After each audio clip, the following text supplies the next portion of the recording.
coming. Thank you for coming. Everybody has to make choices what to do with their time these days, I know. So thank you for choosing me, or choosing this topic. I think we're almost all Germans in the room here, or at least claim a portion of German DNA. That doesn't matter. We're all Canadians, and we recognize that we're meeting today on Treaty 6 territory and the traditional homeland of the Métis. The topic, as you can see, as has been advertised, who are the Germans from Russia? And before I answer that question, try to answer it, just make a comment Dr. Anderson reminded me of earlier. Because of the negative connotation the last few years that applies to the word Russia, many people are starting to use different terms. Simply, I know a lot of historians have switched to just using the term Russian Germans, and also Germans from Ukraine. I know one researcher who refers to herself now as a researcher from Ukraine. Now, today, one of the groups I'm going to be talking about is also the Volga Germans. The Volga region was indeed inside Russia and is still inside Russia today. And they too, that group now is referring to be called the Volga Germans. They're starting to stray away from using the term Germans from Russia. But that being said, let's take a look at this phrase, who are the Germans from Russia? And I've got what I hope is a simple answer. Ethnic Germans who once lived in the former Imperial Russian Empire and later in the USSR or Soviet Union, and their descendants who today are scattered all over the world. I could also say that the Germans from Russia are an identifiable ethnic group of German people whose movements as a group can be traced within a historical context. And that's what I want to do today, to show you these are real people, they come from real places, and they make real relocations to new places more than once. These movements began in the territories of present-day Germany and France, as well as in Switzerland, Austria, and Hungary. And the story has relevance, I feel, because of the predominant presence of Germans from Russia in the early settlement years of our province. In the early homestead age era of Saskatchewan, the Germans from Russia were very well represented. I can assure you that. There are some community I grew up in, who was I just talking about revenue here? Yeah, just 100% Germans from Russia. And in our cases, 100% Catholic as well. I have often joked that I think I was 10 years old before I realized there were other people besides Germans and Catholics.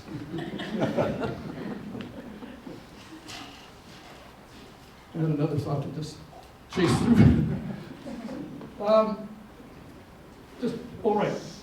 Occasionally I might refer to this map of Europe here, just to put things in context. Not everybody works with this every day, so you have trouble maybe understanding the relationship between Ukraine here, Russia, Belarus, Poland, and Bulgaria, Hungary, Romania, etc. So I might be referring to that, especially when we talk about the Germans moving after World War II over to the Caspian Sea area and the countries around the Caspian Sea.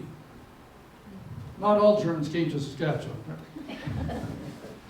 Here's a map of Ukraine, and I've just crudely drawn in an arc there to talk about the Black Sea Germans as being those Germans that settled below that arc along the north shore of the Black Sea. And here. Okay, this is one of those screens where my pointer is. Oh, there it is. My dad's parents came from this region, and my mom's parents from Simferopol, the area of Simferopol in Crimea. That's my connection. So that's just the one group that fall into this umbrella Germans from Russia. The ones we call the Black Sea Germans. The majority of these, in the early years, the majority of the German colonies that were established were within like 100 miles of that Black Sea. And many of the immigrants that came to Saskatchewan, they talk about, their parents talking about Odessa. The other group of Germans that fall into this category, as I explained earlier, the Volga Germans, and they come from the area along the lower Volga River near the cities of Saratov and Samara. I have no connections to the Volga Germans. I have not researched them at all, so I won't be discussing them very much in this presentation. So where did this term come from to begin with? Certainly the people living there, they didn't categorize themselves as Germans from Russia. They were just Germans, right? They were just Germans that were attracted, we'll get into that were attracted to move to Russia for different reasons. They were Germans. We'll see, I'll show you some examples here now, of passenger lists, of ship manifests of the German immigrants coming to Canada. And you'll see the list of pages, the list of passengers. Ethnicity, German. Citizenship, Russian. Germans from Russia. Same in the early census records. I'll show you an example of that too. Family names, ethnicity or nationality, Germans. Where were you born? Russia. Germans from Russia.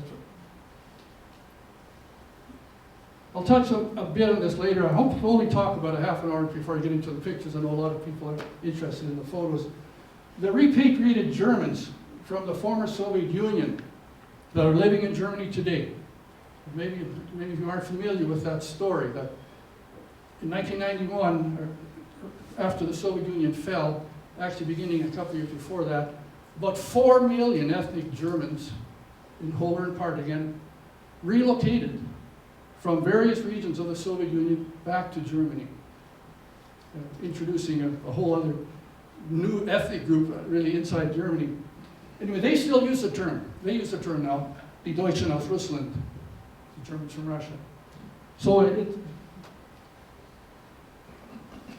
how many of you have been familiar with using the term Germans from Russia? Very good. See, I never heard that term around my home. No, I never came across that term until I was 50, really. I won't tell you how many years that was. Here's a ship list, as I referred to. I've marked out in red there the Bernard Reiter family. The Reg's grandfather there back. And here's what I'm talking about there. They're all from Russia, nationality German. And there I've blown it up a bit where you can see it a little better over there. And a census page. Here's a census page, 1916 census page from the Allen district, where we see these families, Fritz, Dibert, Hagel, Wilder, Haupt, etc. Again, I know you can't see it from back there, but all this column here, where were you born? Russia. But there's some, of course, born in Canada, well, because it's a 1916 census already. But all the ones born in Russia, they're all German. Germans from Russia. Oops. So, there are other subgroups as well that we won't talk about today very much. Generally, when I talk about Black Sea Germans, I include the Bessarabian Germans. A very significant group. A slightly different history, but nonetheless a significant part of the Germans from Russia story. We have the Volga Germans, the Volhynian Germans. Lots of Volhynian Germans settled around the Edmonton area, for example. All have slightly different origins. They come from different parts of the German territories and slightly different histories. And this is a good place to start, I guess, with beginning to talk about the migration of these Germans. Why did they go to Russia? And this is a map of the Holy Roman Empire in around 1856. And you can see, you can pick up the major Bundesländer or provinces or regions, even at that time, Bavaria, Württemberg, Baden, Pfalz, Alsace, and so on. But in the center here, we have about 300 minor territories that were governed by families, some with royalty, some without. We hear the term principalities, fiefdoms, duchies. Help me out here, Dr. Anderson. What other terms are used for these little communities? Sometimes there's only a few hundred people living in there, but they were constantly at war with one another. and primarily because of religion. Okay? The Reformation in the 1400s had really changed the situation in Europe, and there was continual warfare. I mean, even the bishops had their own armies in that time frame. This is the Napoleonic era. Napoleon, who was going to conquer Europe, right?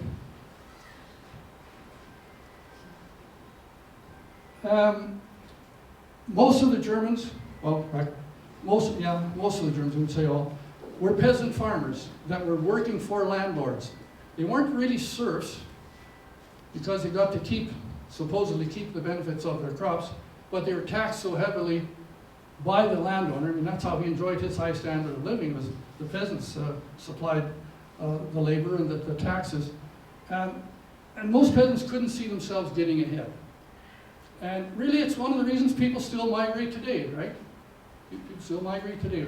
And you can see that in current situations, right? War, religious conflicts, economic opportunities. Most of our ancestors came to Saskatchewan for economic opportunities, I would say.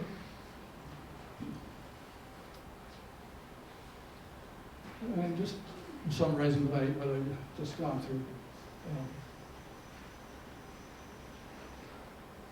Right, another comment I made, the agricultural areas of that central Germanic region had just become overpopulated. There's just too much competition already for the right to farm land. I mean, after a while, these lords and nobles, they just didn't need any more farmers. So in 1763, the famous Tsarina, Catherine the Great, who herself was German, she was a ruler of Russia, and she decided, for various reasons, she's going to invite German people into the Volga region. Why would she do that? Well, she just won a war against Turkey, and a lot of the history of this time frame in Southern Europe revolved around battles between Turkey, the Turks, the Ottoman Empire, and Russia. And Russia was very expansionist at that time, especially under Catherine the Great, and she was trying to push these Turks out and keep them out. So what better way to do that? Settle it with Germans. She knew the Germans were Christians, that was important to push those Muslims back. And she knew they were farmers, and she knew that land could supply agricultural products for the rest of Russia. She attracted these Germans down there by promising free land when you get there, no taxes for, in that varied area to area, no taxes for a certain length of time, interest-free loans to get started, freedom of religion, freedom to use the German language. One big factor was freedom from military conscription. This was important to those Germans who'd been losing their sons to the armies for years. Okay? They also got the freedom to run their own local affairs, like their own municipal affairs. And so that was the first wave of Germans that went to Russia then. And then the next wave was initiated by her grandson, who was the Tsar Alexander I. And he's the guy who finally defeated Napoleon and marched into Paris. But he issued a similar manifesto in 1804. And that was the second wave of Germans that moved into what was called Russia at the time. Okay, all of Russia. And we'll see in maps here that second wave predominantly went to Ukraine.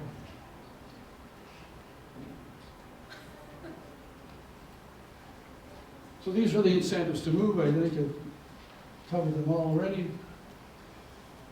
Approximately 100,000 German speakers migrated into the Russian Empire during the years of German colonization.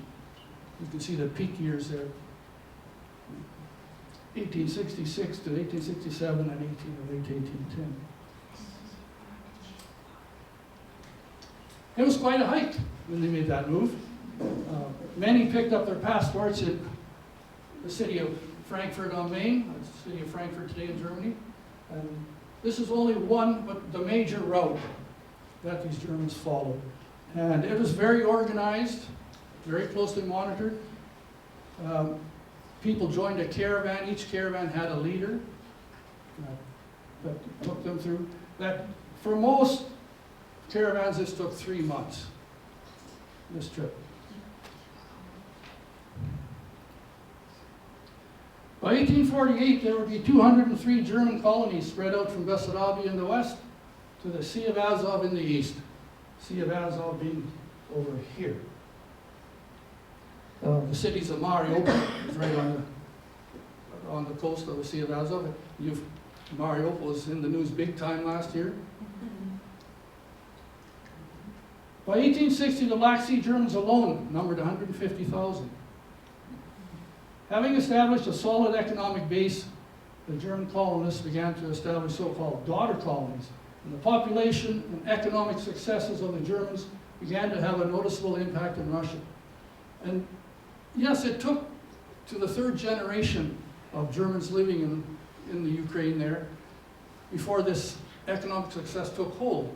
It only makes sense, right? Just like our homesteaders here.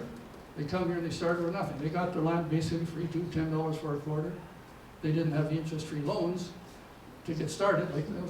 So it's no wonder, though, that they were able to have success because of their agricultural prowess. They were known agriculturalists. And to support that agriculture, they developed an entire class of tradesmen to support the farmers, wagon makers, wheel makers, shovels, hoes, plowshares, all that kind of thing, harnesses.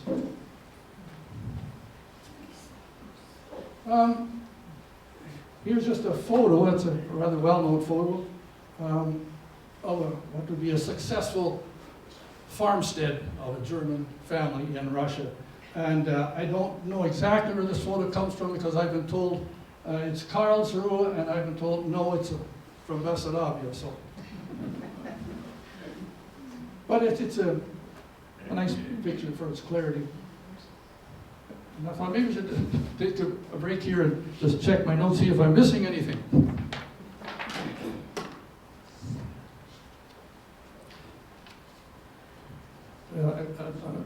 Just a comment here I forgot to make earlier there that I think is really interesting. Perhaps I'm out of time sequence here, but in 1941, when Germany invaded Russia, okay, that's the start of the real European conflict, which became a world war. Then, 1941, Germany invaded Russia. They occupied all of what is today Ukraine. Okay. Soon after Hitler's army occupied Russia and moved into Ukraine, the Wehrmacht, the German army, was surprised to find complete villages of German speakers. They had no idea they existed. They had no idea they existed. And in fact, the Deutschland-Ausland Institute was so intrigued by the news coming back about all these German villages in Ukraine, they sent a team of investigators down there to learn more about them and to document their numbers. And that team was led by Dr. Karl Stumpf. Did you know that name? Very good. It's really the Bible that researchers refer to when they start their research of the Germans from Russia. Okay, that was one note I missed. We're coming along here.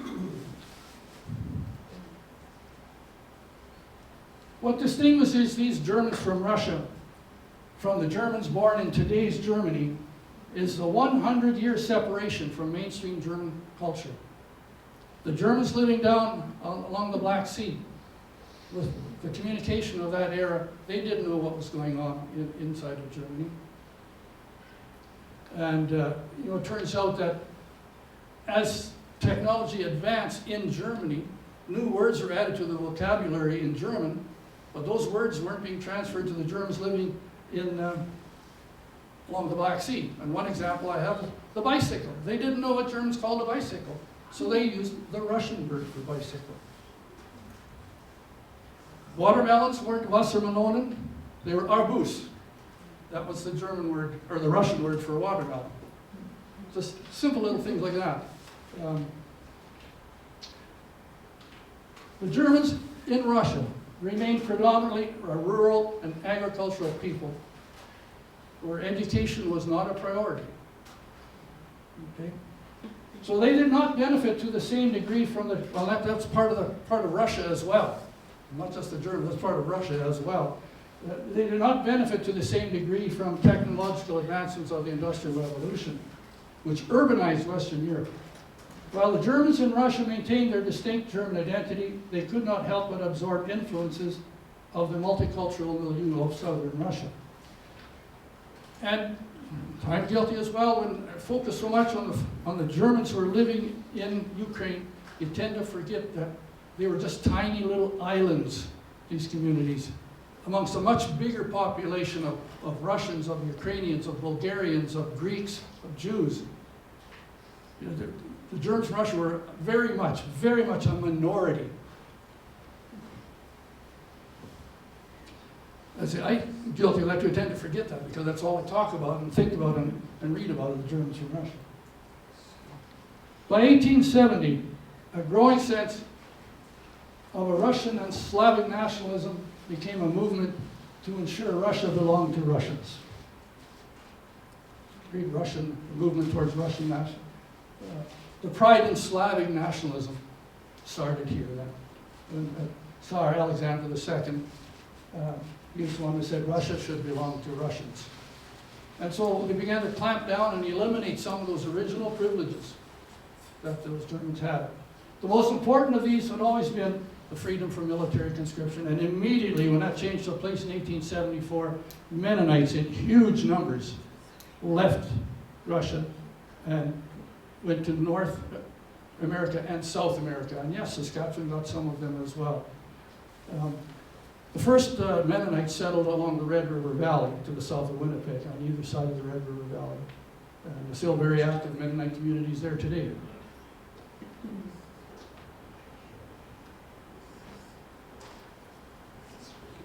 It is estimated that about 300,000 Germans from Russia emigrated to North and South America before World War I. It's a statistic from Adam Giesinger's book. They didn't all come to Saskatchewan, for sure. In fact, the ones that came to Canada, the ones who came later. The first ones into North America went to the American Midwest, from Kansas, Nebraska, North and South Dakota. And finally, and that's just because of history. The advent of the railway began sooner in the United States than it did in Canada. So they had a functioning railway system in the 1870s, 1880s that allowed those immigrants to land at New York and get into Kansas or Nebraska or South Dakota. And the railway system in Canada came later, of course. In Saskatchewan, there wasn't any rail lines till after 1885.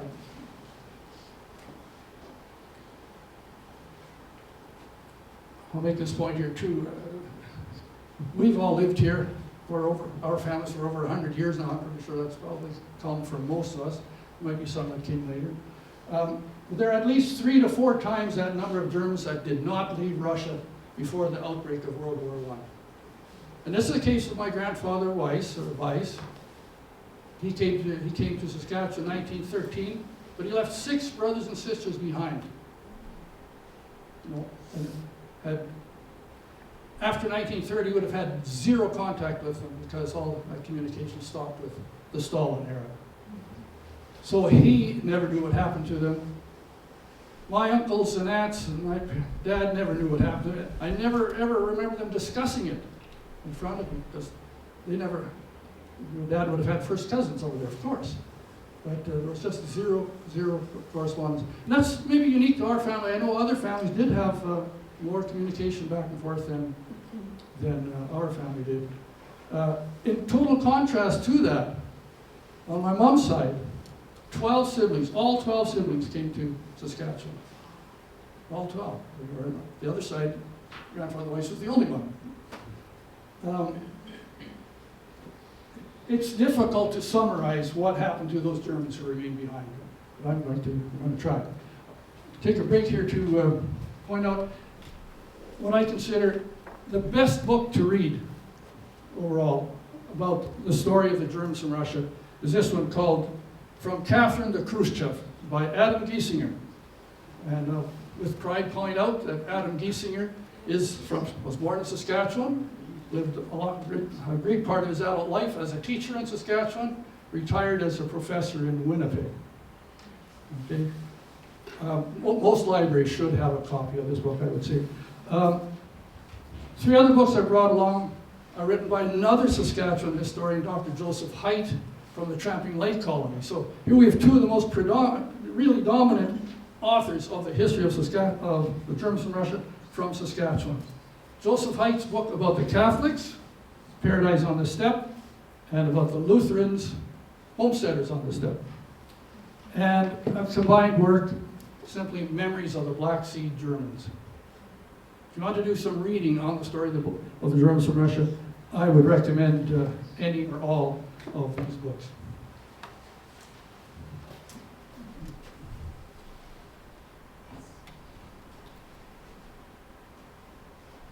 I'd like to cite this statistic. In the 1916 federal census of the Western provinces, 101,944 people cited German as their mother tongue. But only 15,328 of them were actually born in Germany. What does that tell you about the early people in Saskatchewan in 1916? Where did all those other Germans come from? All over Eastern Europe, really. Not just from Ukraine, but all over Eastern Europe. Hungary and Bukovina, Galicia. We were talking some about Galicia there earlier.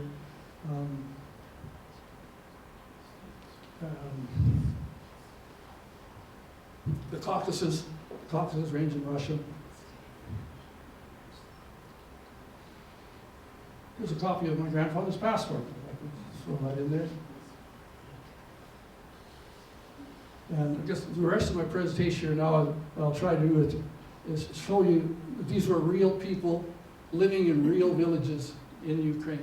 And I'll start going through some photos in there shortly. While the Germans from Russia were busy developing their Saskatchewan homesteads, the 30 years, 1914 to 1944, witnessed the persecution of the German farmers through several events, beginning with the Russian Revolution, a brutal civil war that followed. If you've read any kind of history, these things all tie together. 2 famines that came out of that, and the forced collectivization of their property. They had to turn over, they had to give up the right to the land they were farming. They never did own the land. That was a different system of ownership in Russia. But they had to turn over their cows, their horses, their plows, their seeders, things like that, to the collective. Resistors were exiled or shot. They lived a life of terror under Stalin's thumb until World War II brought about the total end of the German cultural presence in European Russia. The Germans were all relocated. Now, well, the word all is maybe too inclusive. There are a few that were able to stay behind, particularly women that were married to Ukrainians or Russians. They were able to hide their identity and stay behind. But the Germans were moved out en masse during World War II from Ukraine, from the Volga region, from Crimea, en masse. Over 1 million were brutally relocated. Summary, what I'm so it's difficult to summarize, and I don't. Each one of these could make a presentation. You know what happened to the Germans in the First World War, in the Russian Revolution, in the Civil War, etc. The collectivization of agriculture really broke their backs. Really broke their backs. It took away their independence, took away their economic livelihood. Kulaks, anyone heard that word before? That was a term that was applied to particularly successful farmers. And Joseph Stalin had this famous phrase, "We must break the backs of the kulaks."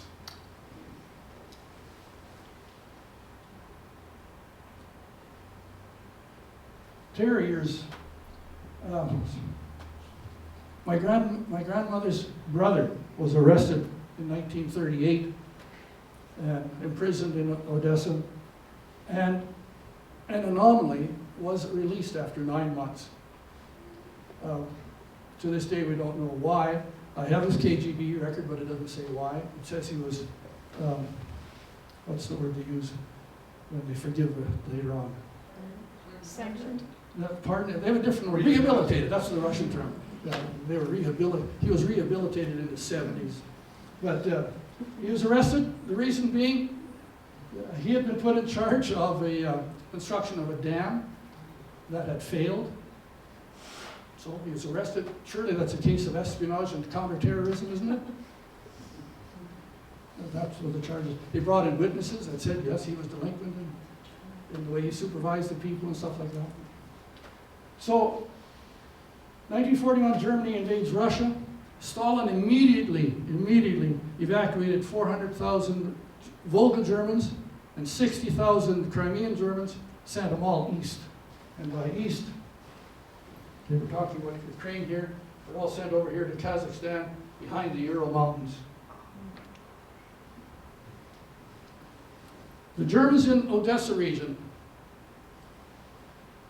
along that north shore of the Black Sea, Germany's invasion was so fast. You see, Stalin's plan was to move all the Germans out, but the German army advanced so quickly, he didn't have time to do it. So really, the Germans in Odessa region, all the way over to as far over as the Dnieper River, they remained behind. They were, in effect, liberated by the units of the German army, of the Nazi army that invaded.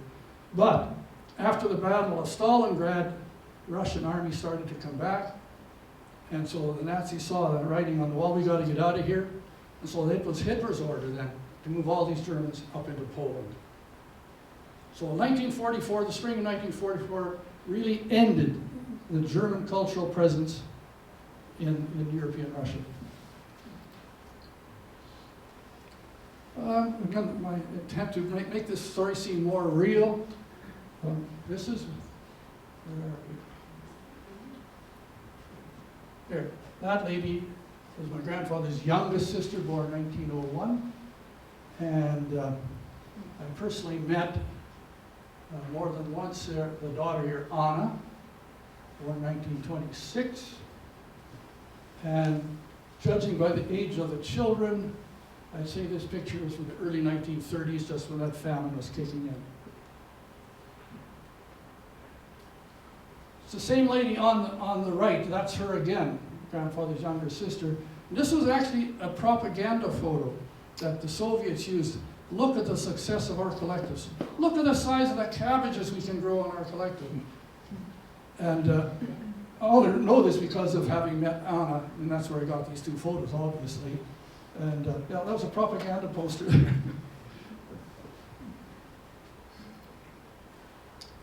That same family wrote a letter to Der Staatsanzeiger, which was a German language newspaper in North Dakota. That same family wrote a letter to the editor. They obviously didn't have an address for my grandfather, Conrad and Mrs. Merv Weiss. So they wrote a letter to the editor. The following persons urgently ask for help and news from their friends in America.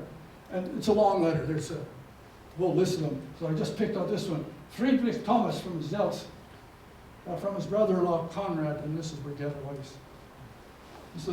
This is dated 1926 already. And having met these people, these relatives in Germany, you come across some great photos. This is grandfather's younger sister again. She died, that's the same lady with the cabbages. She died in 1966 in Tajikistan. So there's a real example of the Germans that did not emigrate and what happened to them. Tajikistan, off the map here, down here. And another one of grandfather's sisters, doesn't look very well. This is another one of grandfather's sisters here, so obviously living nearby, was able to go to the funeral. And the lady in the back there would be a sister-in-law to my grandfather, the widow of one of his brothers.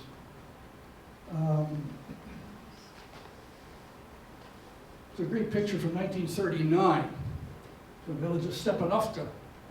This is in Cyrillic writing here, Stepanovka. This was a collective north of Odessa. All they made were barrels. That's all they did in this. plant. They made barrels for oil, for wine. What else did they make? Sauerkraut. So, yeah, okay, sauerkraut, yes, for sure. Peter Weiss there, that would be my dad's first cousin. And again, I got this picture from Peter's daughter. That's been one of the benefits of meeting these relatives in Germany, is getting these photos. I think I've covered this all. Well, in terms of numbers then, July 1940, Nazi Germany and the Soviet Union agreed to relocate 94,000 Germans from Westphalia, mostly to Poland. August 41, I covered this one already, 400,000 Volga Germans.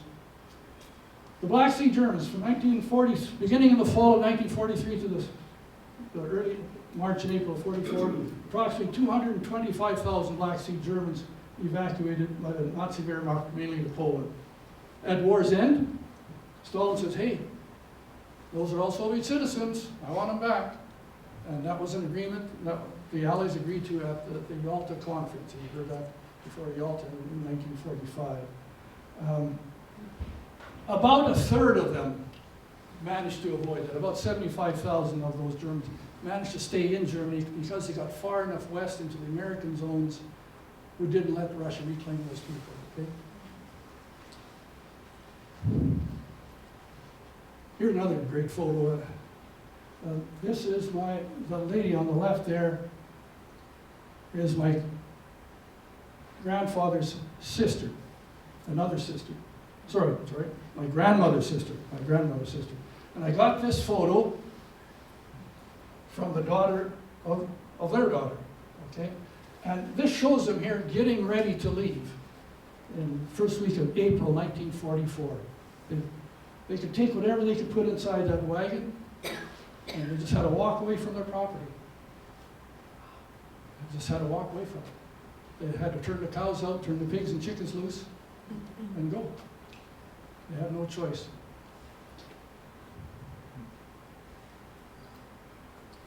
This is a famous photo of that trek, that so-called trek, as they left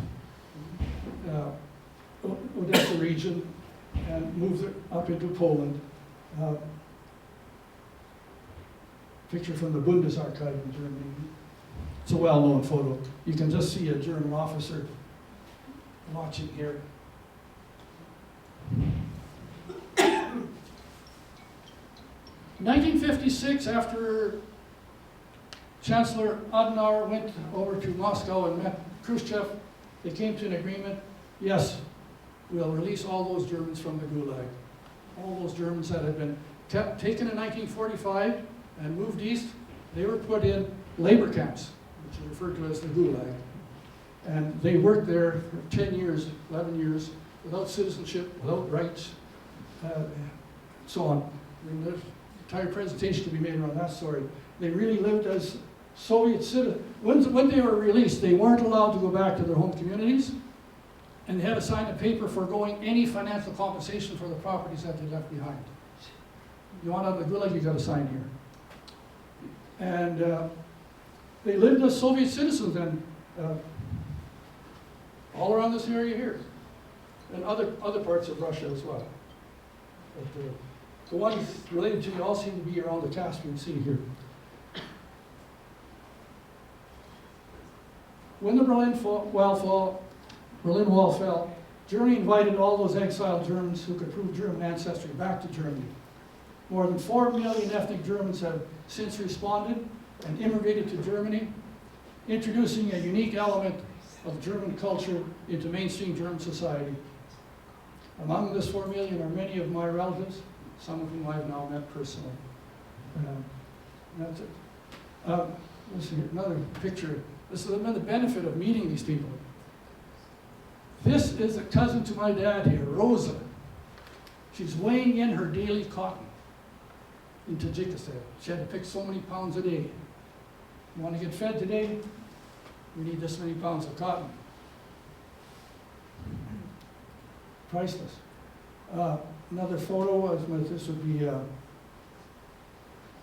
This would be my dad's first cousin, Anton Weiss. We're running out of time. Now I'll switch to, again, try and put a personal face on these German villages, these German colonies. And so just some photos that I took. I've been to Ukraine 6 times, and 2 of those times I led groups myself. I developed photo books of each of my trips, so you're welcome to page through there later on if you wish. My biggest challenge was choosing which photos to use. Got several hundred photos from each trip. Some of these villages today have all been renamed, of course, from what the Germans called them, okay? And it's interesting, some of them have very elaborate signs. This one is just about an hour west from Odessa. It's called Friedenstall, just on the border of Bessarabia and Odessa region. And today it's called Mirnopoli, and very elaborate sign. This was Neuburg, same region. Novogradovka. Stepovi, which is Karlsruhe in the Beresan region. We have any Beresaners here, or know their history enough? Beresan region, around the current city of Mykolaiv. Those are little things you have to pick up on, even in Ukraine.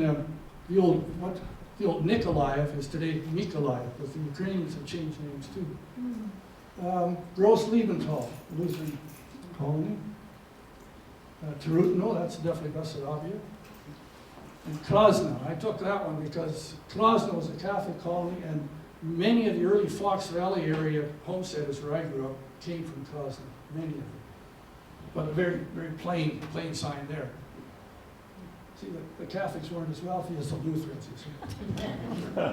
Tarutino being a Lutheran village. And that's also generally true. Very unique here in Teplitz, also in Bessarabia. Very unique is that the cemetery is virtually intact. This is, I've only seen maybe 3 examples. And I visited about 60 different former German colonies, German villages in Ukraine. And I can only think of 3 where these were not bulldozed flat, or they were taken and used as building blocks, foundation for barns and homes. And of course, the Soviets, they wanted to downplay religion as much as possible, right? And so, what's a cemetery? It's just stones, you know? They have no meaning. And in fact, they purposely would plow under, would remove the tombstones, and then plow over a former cemetery and set it up as a pigsty to show the people. Religion's nothing, doesn't mean anything. Here's just a sign going into Crimea. I think I'm in that one. Yeah, I'm in the center there. From the side here, sometimes I can't tell. I showed this one because I knew we had somebody coming from the Holsterdorf colonies. So she just, well, there she is. Welcome to the village of Smievka. It's probably not worth going into, as we're running out of time. This is Patty and I, my wife and I, in 2004. I always try to take pictures of these signs when you go into a village, just to remind me of where I was in Eromatny, which is the German colony of Rosenthal. It was a primary Catholic colony in Crimea. And I'll show you a picture later on of the church. That's where my grandfather was baptized, for example. Lamansky. It's the Russian or the Ukrainian name today for Zelts. This is myself and my 2 brothers. It was a special trip in 2012 where they were able to come with me. And this is just outside of the Zelts where my wife's grandparents were born. Where they were born, baptized, married, and had 3 children before they came to Saskatchewan. This is from my mom's side. The family lived in this village for a few years. And here, a very special moment. This is in Crimea. My brothers and I standing on the location of where my mom was born here. I guess I never mentioned that, in Crimea. And the village where she was born doesn't exist anymore. It's bulldozed flat. But we found someone who remembered where it was, and he took us out there. So here we are. We're looking south towards the Crimean mountains.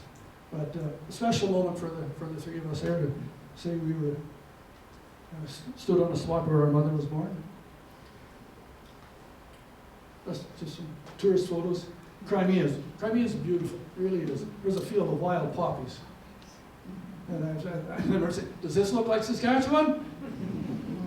You can see the mountains in the background there.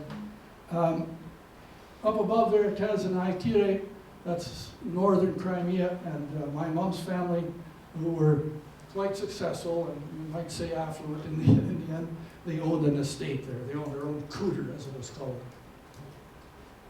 But they saw the writing on the wall. You know, and they sold it before things got really tough, and came to Saskatchewan in 1911. And I say that because one of grandfather's older brothers was in the Russian army, and I'm guessing he was got out to travel more, to see more about what was going on. And I think when he came back from his service, he said, you know, I don't like what's happening in this country here, and I think maybe we should go. And the reason I say they were affluent, when you go through the ship list, you can see how much money these immigrants were traveling with. Lots of times $40, $50, $20. My great-grandmother was traveling with $6,000, as an example. But the 1930s, the Depression, that was a great evener.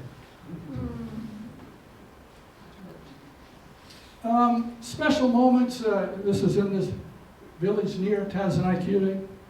We were welcomed by a local group, and our logistics person in Ukraine was fantastic at lining up these kind of things for us. And so here, the school had organized a program, entertained us. And here, I am receiving the traditional bread and salt. It's a Ukrainian welcome. It's called the korovai. Korovai. And I've got another picture later on of something else. Another village sign, I guess this is on the border. This is in the Glickstal area, Karamanovo. Some of the homes very poor, very, very poor, as you can see here. This is in Crimea as well. Oops. Probably as a not so poor home is this one here in the lower left. This is in the village of, lower right I should say, the village of Zelts. That's, I guess, my wife's village. It's a German lady living in that home today. She came back after 1991 and successfully, and this lady has not the right word for it, but the determination, willpower, and the guts to go after the authorities. She got her grandfather's home back. Riesling is the name, or Riesling. You know that one for sure, yeah. For sure. But she goes by Riesling, spells it R-I-E, but I know here it's usually R-I-S-S. And you know, because maps do exist. In Zelts, I was able to locate the village, or the home, where my grandfather was born. Okay. How do I know that? Because I'm in touch with people like Anna Thomas, I've heard her earlier, she's since passed away. She remembers the Weiss family lived in this home.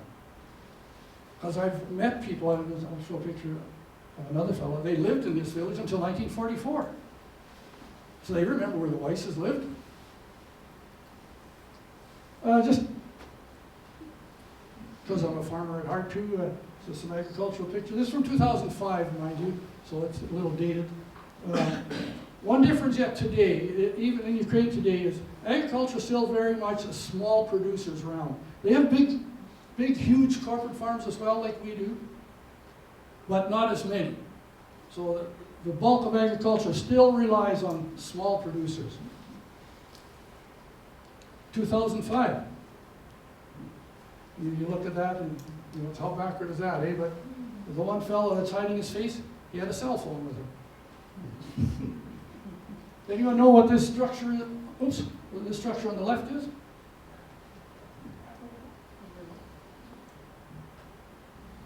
That's drawing water from a well. There'd be a bucket hanging on the end of that. Lift this up, the pail goes down, you wiggle it till the pail turns on its side, fills up with water, pull the handle back down. You either have to have some way of stopping it here, or it's a two-man operation, so that's someone else and you won't grab the pail, right? I had to ask too when I saw what it was. Juxtaposition. 2005, also 2005, there's an Audi dealership in Nikolai.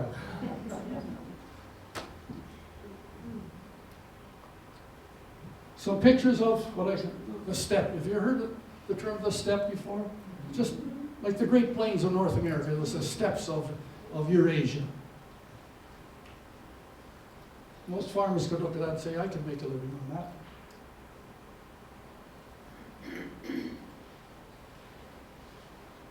Have you seen this picture before? Yep. Okay. Anna's parents, and later Anna too, worked on this collective farm. They lived in a village about 2 kilometers away, so every day they'd have to walk there. They worked in that. And so as these relatives learned that I was making these trips to Ukraine, they asked me to take pictures for them. So this is one of them.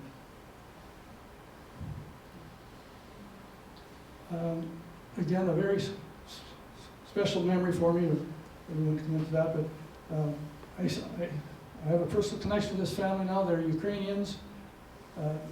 I've lived here since 1944, sort of 1940, when the Germans had to leave and abandon these villages. Russia moved other Russian citizens into these colonies to make sure they stayed Russian. Right? And other Russians were being displaced by World War II as well. And they settled. Anyway, this family's lived there since 1940.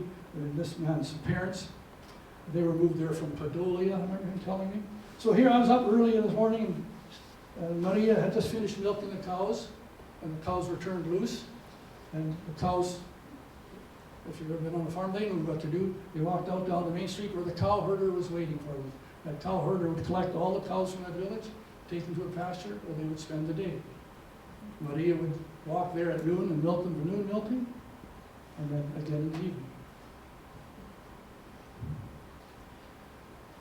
Here's a German-built flour mill in Kronsfeld, which is over towards today's city of Dnipropetrovsk, or Dnipro. Known for its fine white flour, was in operation for 100 years, right up until the year 2000.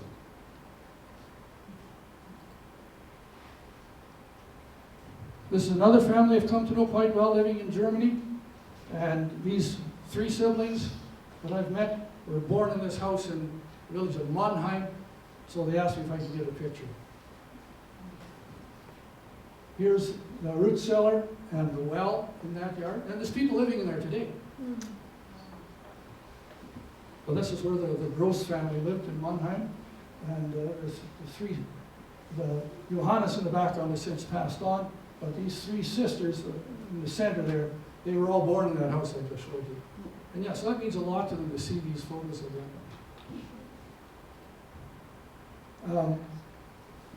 I talked about those Germans that were forcibly relocated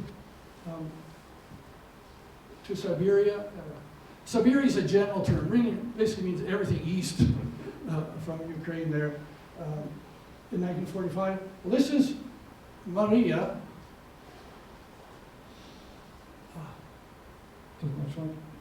There she is. And a common task in these labor camps was cutting trees down for the lumber industry, for the sawmill industry. I've read lots and lots of biographies of people working in these lumber camps, so to speak. And again, they had to cut so many, I don't know what their term was, so many cords of wood a day in order to get fed. And she was lucky here, and that's her father there. So I'm related through Maria's mother's side, not to the father. But, and there they are, again. Lots of stories, lots of... Some more Weiss cousins. There's Anna Thomas there, the one from that picture where they said that the lady in that propaganda poster, the daughter. And there's another second cousin. So Anna here was a first cousin to my dad, but Rosa here is a second cousin to me. Her dad was that Peter Weiss in the barrel maker photo. And 2 other cousins in the background there. This is Rosa's husband. And here I got a really kick out of meeting Jakob Weiss here. And I quickly learned to pronounce it properly, Jakob, because when I first went there, I'm Canadian, right? I'm Jacob. And his granddaughters giggled and giggled and giggled. So, oh, what's so funny? What's so funny? They knew what I meant. Jakob. Jakob. Okay. Yeah. Like I said, there's lots I can say about all of these photos. Again, a special moment with a special person that I connected with in Crimea. I'm not going to go into that. But the background is why I chose this picture. This was a grain storage, stone grain storage building built by Germans. And you can see the buttresses on the side. Because any farmer that knows you fill a building with wheat, there's tremendous pressure on the walls. Still standing. And again, a picture just taken nearby. Any of you know what a threshing stone is? You know what a threshing stone was used for? Before the modern combine harvester, the laborers went out to the field with scythes. Later, they actually had mowers to cut down the wheat. That straw with the head still on and the kernel still on was gathered up, carried into the village where they prepared a threshing floor. And what the threshing floor was very hard-packed earth. Very hard-packed earth. So they scattered the straw around it, and then horses would pull these threshing stones over the straw, which would in effect knock the kernels of grain out of the heads. And once they figured it was all threshed out, then they just forked off the straw, and then with scoops, they threw it up in the air so the wind would blow the chaff out, and then they collected the grain. That's what the threshing stones were used for. A lot more labor intensive than today, right? Yeah, I've been involved in lots of things in Ukraine as well. Here's what I call my home village, the Weiss village. I helped open a museum in the school. And in 2008, I was invited back to this village for its 200th anniversary. Okay. My grandmother's family showed up in this village in 1808. My grandmother's ancestor was the first mayor in this village. And so as these people got to know me, they purposely invited me back for this anniversary, and I got to speak to the crowd there through an interpreter, of course. A very special moment for me. Accepting the Korolai from the mayor. And the church is in ruins now, but the Catholic Mass was conducted that day, and you can see me there receiving communion from a Polish priest that they brought in just for that occasion, because there aren't any Catholic priests down there. Here's that church. On the right's what it looked like when it was built. It was completed in 1901. Many people refer to it as the finest church in all of South Russia. Of course, when the Soviets took over in the 30s, they tore those two steeples down, and they used it for grain storage. And the building has just deteriorated ever since. To give you an idea of size, these windows on the side here, 25 feet high. Those windows. To give you an idea. The ceiling height inside was 45 feet. Huge. My grandparents sang in the choir, as my aunt told me. What's also interesting that about 3 kilometers away is another church just as big. Not as elaborate, but this church here, because they didn't have benches, people stood for the services. 1,100 people could attend services here. This church was somewhat smaller. A little bit different architecture. You can see pretty impressive buildings these Germans were building, right? Pretty impressive. And no state funding. This was all paid for by the parishioners. Let's look at those again.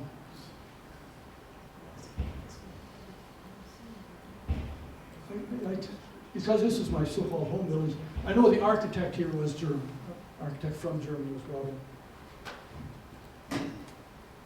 All the statuary and altars and stuff like that from inside that also was imported from Germany. Oh, I'm going on there, sorry. Sorry. Oh. Anyone from the Bear Sand District again? This is one of a colony called Landau. Look at this. Landau Agricultural School. This is for educating agriculturalists. You want to be a farmer? Let's keep up with modern technology.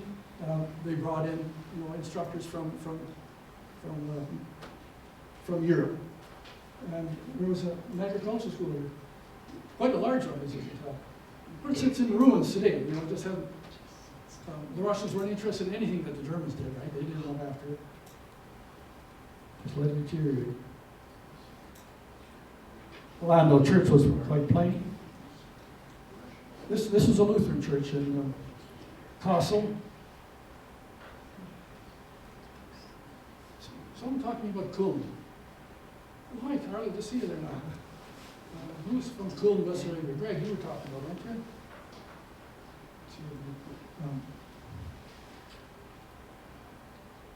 Here's the Roman Catholic Church in Rosenthal, Crimea. That's what I mentioned where my mom's family started. And my grandfather was baptized in that church in 1889. And on the right, that's my younger brother standing in front. And above the doorway, you can't see it from here, but above the doorway is written 1869, is when that church was built. And today it's used as an Orthodox church. You'll find that many of the Christian churches that have been rehabilitated are Orthodox churches now. Another village or colony in Crimea called Kronenthal had churches side by side. They shared this parking lot, if you want to call it that. Very practical. This village was half and half Lutheran Catholic. Very, very practical. They ran services at the same time so families could come. And it was tradition. The mother with the daughters went to the mother's church, and the father and the sons went to the father's church. And so, very practical. They had two churches across from each other. And this one has been reestablished as a Lutheran church. And the Catholic one is now an Orthodox church. It's just right opposite. You see the same parking lot. Here's my friend Matt receiving the Korovai in this village. That's where his ancestors came from, which was very typical. A school program of entertainment was put on for us. Oh man, some of my favorite things I like to talk about. The roadside market gardens are something to see. They really are. The amount of produce, just incredible. I hope those. I've got several more pictures. I can't help taking pictures of them. Here's some showing rows of dried fish, caviar for sale. This is in Crimea. Sacks of onions or garlic. And here's your watermelon. Which one to pick? These white ones in the center here, called dinia. And the sweetest, whitest flesh of a melon I've ever tasted. It's like a melon, only it's white, really white, and sweet and juicy. A couple of sachets of lemon. You don't see these anymore. Now they've been taken down too. In all my travels in Ukraine, I never once saw a Stalin statue. They were all taken down right after 1989. 1991, I guess, in Ukraine got independence. But they left ones from Lenin, apparently. He wasn't as bad a guy as Stalin. I've been told now they've all been taken down. Skip this one because it's about me. Another picture of Crimea, and I want to show the vineyards, and it's really not been shown very well here.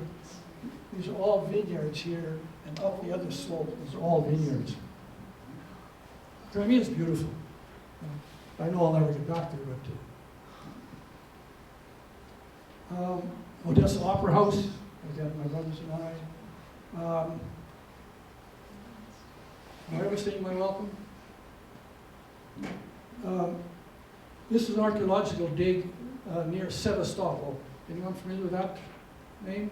It's in Crimea, southern tip of Crimea. It's been in the news a lot in this latest war. Greeks settled here 3,500 years ago and built this. It was quite an extensive village out of stone. It was discovered because it's right on the Black Sea there, over years of storms and so on, it was covered in. It was discovered in the 1850s, 1860s. And it's been archaeologically going on ever since. We say it's a great place. This is in Eupatoria. This is a pretty modern-looking resort. The rooms didn't look quite that nice, but certainly the overall impression is a very nice resort. Oh, I have to tell this story. Here we are in Odessa on the top of the famous Potemkin Stairs. Anyone familiar with that term, the Potemkin Stairs, that lead down to the harbor? Well, we're there, and I see this young lady wearing a sweater, hockey night in Canada. Well, I have to go over and talk to this girl, don't I? Thinking maybe, well, I first saw that she's from Canada. You know, hey, I'm from Canada. No, didn't know a word of English. From Turkey. She was there on the weekend with her boyfriend. I got that from the interpreter, you see. But I was able to get through to her that I'm from Canada, and that's what attracted me to the shirt. But, you know, it's a place where you wouldn't expect to see a Canadian connection. Yalta, yeah, beautiful place. Back when cruise ships actually stopped there, of course. But there's been no cruise ships there since 2014, when Russia invaded Crimea. The history. On the Black Sea coast of Crimea, the 14th century Genoese fortress. This fortress was part of the famous China Silk Route. Okay? It's one of the forts here at Sudak, it's called. Lavadia Palace. This was the palace of the last Tsar, Tsar Nicholas and Tsarina Alexandra. This was their summer residence. In truth, I think they spent overall less than 100 days there. They didn't go there that often. Then, of course, through the war, like when World War I came along, they hardly got down there at all. He was busy trying to run the war until we all know what happened to him in 1918. And this is something I often stress talking to groups and talking to individuals. To do genealogy properly, you have to know your geography and you have to know your history. Because it all ties together eventually. It all comes together. And here I am in Yalta. I took this picture, I asked someone to take my picture with my grandfather in mind, because my grandfather would have never been able to imagine his grandson having chubareki and beer in Yalta. Who knows what chubareki is?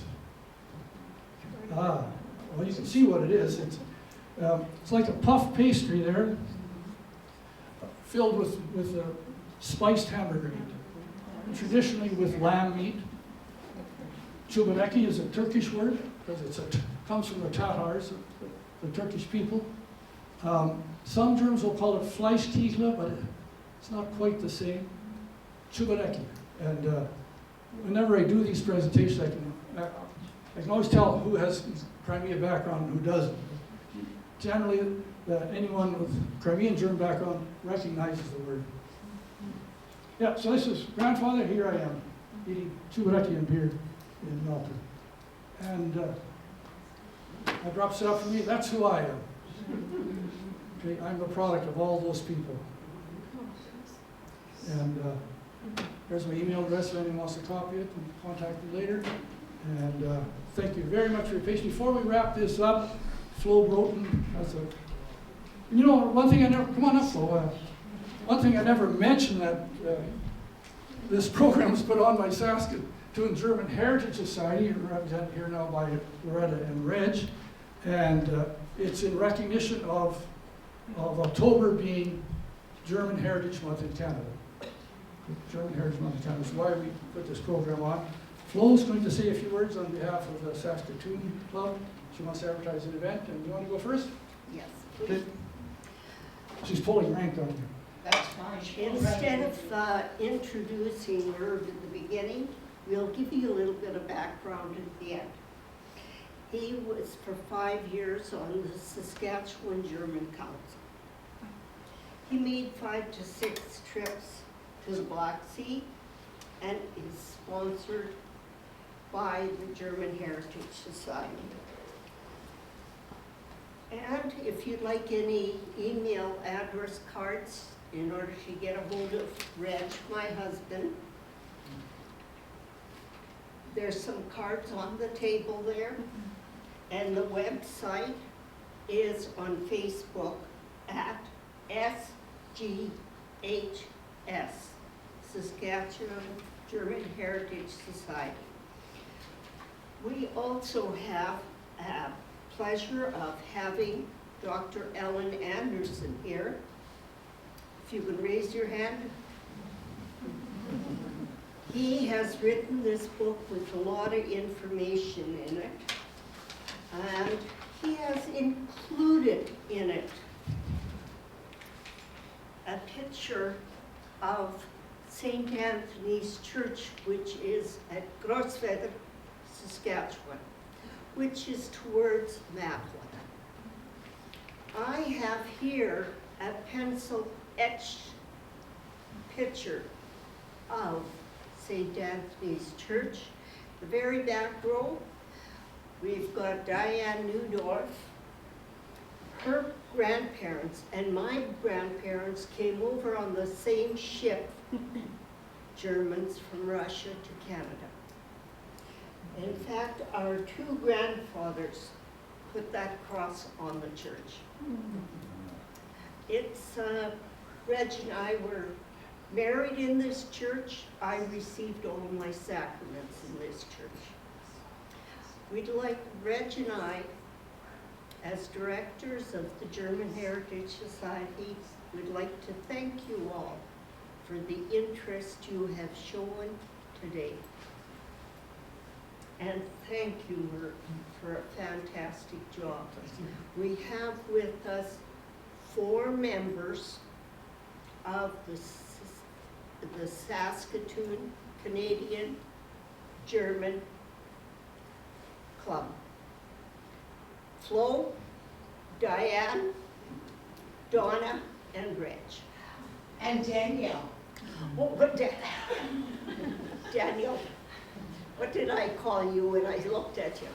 Anyway, there's numerous members here, but those 4 are directors of the German. Thank you. Well, Are you doing a door prize? I never took any numbers. Oh, okay. I'm going to, we're going to pick a number and then I'll number when they signed in. Okay, For a good, picture okay. of the church. Floor. We've also got a picture of the primate Elizabeth Church, which was also done by Diane's nephew. He lives at the end of my street, but I know all 3 boys. Their mother I was confirmed with, but all 3 boys, they start with B, and I never remember which D is on the wall. And Flo wants to advertise an event coming up. I do. We've got Chris Kindlemark on November 18th at St. Paul's United Church at 454 Egbert Avenue from 11 a.m. till 4 p.m.